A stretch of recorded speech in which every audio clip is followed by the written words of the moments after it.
طعنا حابلنا زي خبركم تخاتلتنا نسعى زبلنا يوم حابريتات حزنا لكم مزينا لنا فلما قنك قندر استاتهم ودباص انا هزب تقراي كفتن خخون كاب شعبيا دليت كامزل تفليتهم كاب مكرخال سرايت فيدرال كحيدهم نافانو تسنبيروم زنبرو عوالا سرايت فيدرال لومي بوتهدراو فرد بيت كامز تقاتلو زقلس حابريتات زرقحهم وانا ذا سراويت تግራይ ከም ዝተሸመተ ሓቢሮም ኣብ ትግራይ ዘሎ ሰራዊትና ብሻዕብያት እንኮሳን መጥቃዕትን በጽሒዎ ኣሎ ኸበለ ጀነራል ብርሃኑ ጁላ ኣፍሊጦም ዝብሉን ካልኦትን ኣለውና ሕጂ ድማ ናብ ዝርዝሮም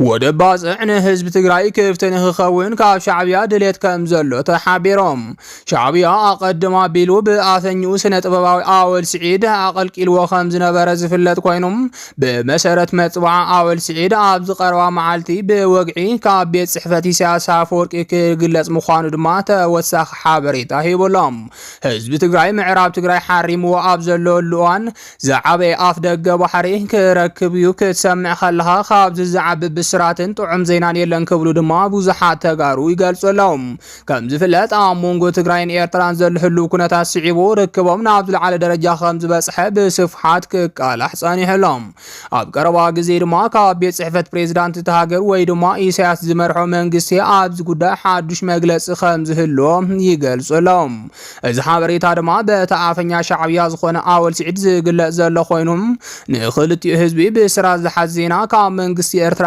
زسمع تحابير لهم تبسراتاو زينا دما ምናልባት ውን ህዝብ ትግራይ ወይ ዋንነት ባሕሪ ወይ ካል ጥቅም ዝሓዘ መግለጺ ካብ ኢሳያስ ከምስማዕ ዝወጽ ዘለው ዜናታት የቃልሑም ኤርትራ ኣብ ዝሓለፈ ወርሒ ግንቦት መዓልቲ ነጻነታ ከም ዘኽበረት ዝፍለጥ እዮም ተሃገር ካብ ኢትዮጵያ ዝተገንጸለትሉ ኩሉ ግዜ በትወርሕ ንሱ ከም ተኽብረውን ዝፍለጥ እዮም ብዝተፈላለዩ ምድላዋት ትቕነ ነጻነት ብድምቀት ከም ዘኽበረተውን ኣይርስዓን ኣብቲ በዓል ብዙሕ ግዜ ካብ ሚድያ ጠፊኡ ዝጸንሐ ኢሳያስ ኣፈወርቂ እውን ንዜጋታት ተሃገር ናይ እንኳዕ ኣብጽሐኩም ዝብል መልእኽቲ ብምምሕልላፍ ከምኡውን ምስ መንግስቲ ኢትዮጵያ ዘለዎ ርክብ እውን መጀመርያ ግዜ ብዕላው ዝኾነ መግለጺ ከም ዝሃበ ዝፍለጥ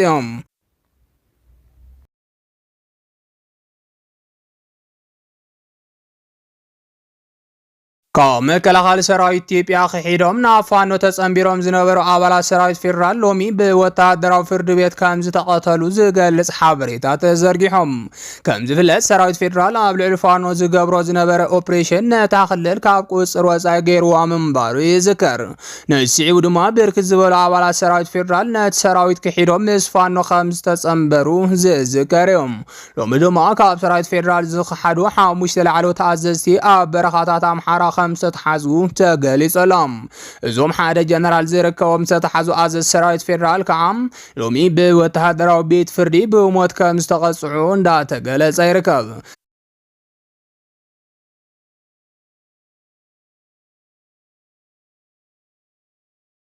كم زفلت قدم حجون كام مكلخال سرايت فيدرال كحيدون عفانو زتحاوسه كولونيل فانتاون زتباله عزاز عطوات فانوم ابان باسل ترراز بحال كم استقتله مغلاص ناي ذكر سرايت فيدرال زكايدو زلو اوبريشن كساب حجي بركز زبلو امرار حفانو انت دمسس ترفو دما كسرو خمز غبري ذكرهم بفلاي كاب قبو كساب وليا تزرغحو كزرفن سبات كچوين صنح مسراق امارا فانو زبحال غوجلم بسرايت فيدرال سغوم تتوسيدو كبتاتن كم زخاله يفلاتيوم بمسرتونا برخاتات ولو بمبتتان ببرغيدو توديوم انصار منغسي واغوم هلاوم يحبرالهم كساب حجي زوج زلو زيناتات كم زملاخط وقع ابز سومن فيدرال منغسي نزوم حيلتات زيوم نفاس في زغونه منقصاص مجمارو تحابيروم نسعبون عابي امرار حفار نزخونه كولونيل بزتوسرلو اوبريشن كم زتقاتله يغلصالهم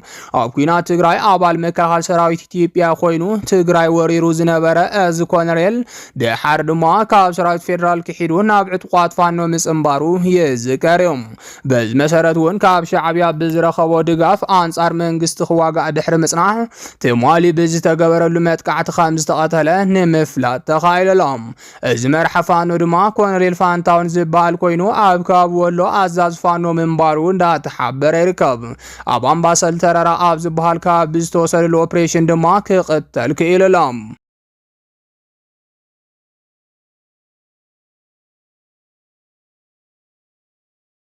ዋና አዛዝ ትግራይ ተፈሊጦም ኣብ ልዕሊ ትግራይ ጀኖሳይዳል ውግእ ካብ ዝጅምር ግዜ ጀሚሩ ዋና አዛዝ ሰራዊት ትግራይ ኮይኑ ዝመርሕ ዝነበረ ሓደ ጀነራል ታደሰ ወረደ ጥራሕ ምንባሩ ይፍለጥ እዮም። ጀነራል ታደሰ ወረደ ኣብ በረኻ ይኹን ኣብ ስሩዕ መንግስትነት ትግራይ ዋና አዛዝ ሰራዊት ትግራይ ኮይኖም ነቲ ሰራዊት ክመርሕ ምጽንሑ ዝፍለጥ እዮም። ሓይልታት ምክልኻል ትግራይ አንጻር ጸላእቲ ዝገብርዎ ዝነበሩ ቃልሲ ስዒቡ ድማ ምስ ካልኦት ብጸቱ ኮይኑ ጀነራል ታደሰ ወረደ መርሖ መንባሩ ሁሉ ዝፈልጥ ሓቂ ምዃኑ ይንገረሎም።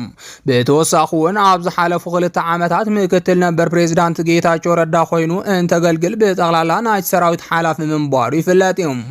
ይኹን እምበር ብርክት ዝበሉ ተጋሩ ኣብቲ ሰላም ግዜ ብፍላይ ኣብ ግዜያዊ ምሕዳር ኣብ ዝነበረሉ ሰዓት ዝነበሩ ናይ ጸጥታ ጸገማት ክፈትሖም ኣይከኣለን ተባሂሉ ይውቀስ።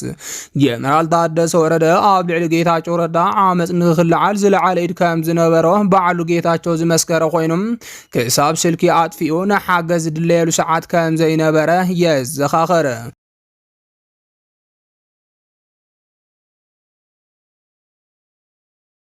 ነብሲዕቡ ጀነራል ታደሰ ወረደ ገለልተኛ አካል መሲሉ ወይ ድማ ሰራዊት ጥራሕ ዝውክል መሲሎም ኣብቲ ግዜያዊ ምምሕዳር ነይሩ እምበር እቲ ሓቂ ግን ነቲ ብዶክተር ደብረጽዮን ዝምራሕ ጉጅለ ሕወሓት ደጊፍ ይንቀሳቐስ ነይሩ ክብል ክኸሶ ምጽንሑ ዝፍለጥ እዮም።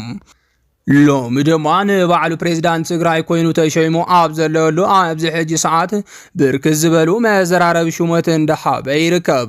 እዚ ሹመት ድማ ከም ምክትል ፕሬዝዳንት ዋና አዛዝ ሰራዊትን ዝበሉን ካልኦት ቁልፍ ናይ ስልጣን ቦታታትን መዘራረቢ ክኾኑ ጸኒሖም እዮም።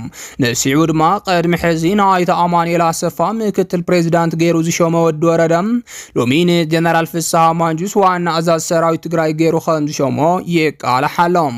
ጀነራል ታደሰ ወረደ እዝን ትገብር ድማ ናይ ጀነራል ፍስሓ ኺዳኑ ስልጣን ዝነበረ ቢሮ ሰላም ድሕነትን ጸጥታን ድማ አቶ ጌታቸው አሰፋ ገይሩ ከም ዝሾሞ ተሓቢሮም። እዚ ድማ ንፌደራል መንግስቲ ድቃስ ዝኸልአ ዜና ከም ዝኾነ እንዳተሓበረ ይርከብ። ምክንያቱ ድማ ጀነራል ፍስሓ ማንጁስ ይኹን አቶ ጌታቸው አሰፋ ኣብቲ ከባቢ ቁልፍ ግደ እንዳተፃወቱን ምስ ሻዕብያ ርክብ ይገብሩ ኣለው ተባሂሎም ክሕመይን ካብ ዝጸንሑ ኣመራርሓ ገሊኦም እዮም። ይኹን እምበር እዞም ኣመራርሓ ኣብዚ ሕጂ ሰዓት ዋና ቁልፊ ስልጣን ትግራይ መሓዞም ስዒቦም ፕሮጀክት ትግራይ ምጥፋእ ዝብል ናይ ኣብይ እኩይ ተግባር ደው ከም ዘብሎ ስለዝፍለጥ እዮም። ነዚኡ ድማ ጀነራል ታደሰ ወረደ ካብ ልቢ ኣብይ ኣሕመድ ክርሕቕ ዝገበረ ክስተት ተባሂሉ ሓበሬታ ብስፍሓት ይቃላሕ ምህላው እንዳተገለጸ ይርከብ። ብተወሳኺ እውን እዚ ምምዕራያት ትግራይ አንጻር ፌደራል ትዳሎላ ተባሂላ ብብልጽግና ንኽትግምገም ኣኺልዋ እዩ።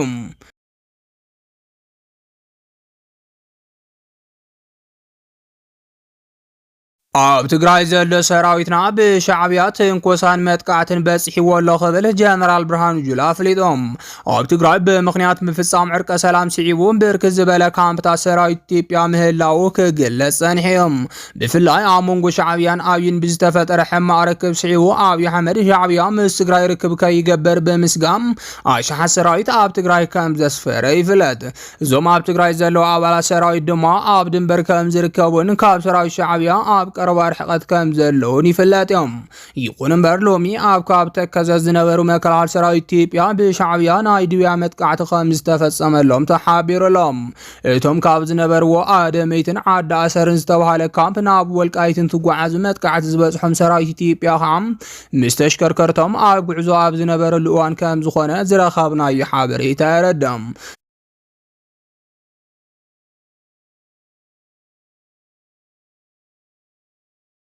እዚ በሃንደበት ተኩስ ሻዕብያ ጥቃዓት ዝበፅሖም ሰራዊት ኢትዮጵያ ስዒቡ ድማ ሎማዓንቲ ብርሃኑ ጁላ ዝርከቦም ኣመራርሓ ምስ ኣብይ ኣኼባ ጀሚሮም ኣለዉ።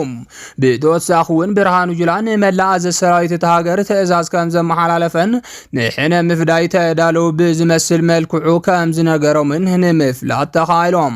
ቅድሚ ኣዋርሓ ኣቢሉ እውን ኣብ ከባቢ ራማ ዝነበረ ሰራዊት ኢትዮጵያ ዋና ኣዛዚኡ ከም ዝተቐተለ ሓቢሩ ምንባሩ ይዝከር እዮም። ሰራዊት ኢትዮጵያ ኣብ ድንበራት ትግራይን ኤርትራን ከም ዘሎን ዝተፈላለዩ ወተሃደራዊ ምንቅስቃሳት እቲ ከባቢ እንዳተቋፀረ ምህላውን ክሕበር ጸኒሖም። ብሓር ዝወፀ ሓበሬታ ከም ዘመላኽቶ ድማ ኣብ ከባቢ ራማ ዝነበረ ሰራዊት ኢትዮጵያ ዋና ኣዛዚኡ ከም ዝተቐተለ ተገሊጹ እዩ። ምንጭታት ካብቲ ከባቢ ከም ዝሓበርዎ ኣዛዝ ሰራዊት ኢትዮጵያ ኮይኑ ኣብ ራማ ከባቢ ዝንቀሳቐስ ዝነበረ ኮሎኔል ኢትዮጵያ ኢሳያስ ብዝለኣኾም ሰባት ተኩሶም ከም ዝቐተልዎ ተሓቢሩ እዮም። ምክንያት ምቕታል እቲ ኣዛዝ ሰራዊት ምስ ሻዕብያ ጽቡቕ ዝበሃል ርክብ ከም ዘመነበሮ ድማ እንዳተቃልሐ ጸኒሑ እዩ።